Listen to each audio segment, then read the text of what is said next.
what purpose does the gentleman from Colorado rise? Make the requisite number of words.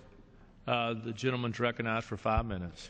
Mr. Speaker, our country is facing an incredibly important moment as critical decisions need to be made regarding the national debt and our long-term deficit and how to constrain spending.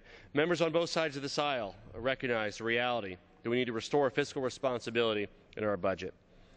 However, Mr. Speaker, in times of national importance, we need to stay focused on what our country needs and what's best for the American people, and avoid the temptation to play politics as this bill does. Far too much has been carried out by the majority party under the guise of cost-cutting in the deficit, when it's actually policy-making to implement a hard-right, radical, anti-environmental agenda which can actually cost more money in both the short, medium, and long term. Mr. Speaker, the cuts proposed by the majority in this bill have nothing to do with fiscal responsibility. They have everything to do with implementing radical, anti-environmental ideology. The bill makes sweeping cuts to critical programs that protect the public's health, reduce our expenditures for health care, protect our environment, and keep industry from running over the public and consumer rights. And yet at the same time as it does that, Mr. Speaker, this bill actually increases spending on programs that are little more than handouts and subsidies to oil and gas companies and mining companies. In particular, one that the government waste watchdog group Taxpayers for Common Sense called, quote, the granddaddy of federal subsidies, end quote.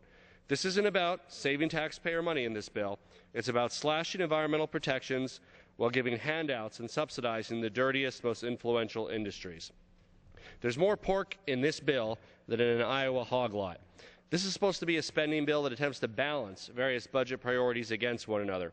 It's not supposed to be a grab bag of provisions demanded by the nation's worst polluters, energy companies, and other special interests who receive handouts under this bill. Yet while this bill would do away with the Clean Water Act, putting the rest of us in danger because mountaintop coal mining companies and factory farms want it, and while this bill does away with key provisions of the Clean Air Act, this bill also ensures that there will be more toxic mercury, arsenic, and lead in our air and put our children's health at risk. States would be blocked from moving ahead with their own clean car standards, threatening the health of America's children, elderly citizens, and other vulnerable populations by blocking EPA's ability to limit dangerous carbon pollution from power plants and stationary sources. This bill also expedites uranium mining in the Grand Canyon, gives special legal exemption to grazing on public lands, eliminates endangered species protections for animals from bighorn sheep to gray wolves and more, and yet it increases spending for the 1879 mining law and other elements that actually threaten to endanger our environment and are an additional handout to big oil. Mr. Speaker, this bill isn't a serious funding proposal. It's a polluter's wish list of subsidies, handout, and pork.